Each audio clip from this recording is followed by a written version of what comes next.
حضرت امام جعفر صادق علیہ السلام کی خدمت میں ایک شخص نے آ کر کہا کہ اے فرزند رسول، میں نے آج دودھ پیا ہے اور مجھے لگتا ہے کہ اس نے مجھے نقصان پہنچایا ہے۔ امام جعفر صادق علیہ السلام نے اس شخص کی یہ بات سن کر فرمایا کہ اے شخص، خدا کی قسم، دودھ کبھی بھی نقصان نہیں پہنچاتا ہے۔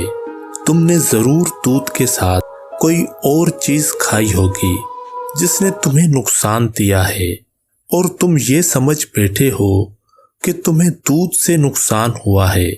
امام جعفر صادق علیہ السلام نے اس شخص سے مزید فرمایا کہ اے شخص، یہ بات یاد رکھنا کہ دودھ انبیاء اور مرسلین کی غذا ہے۔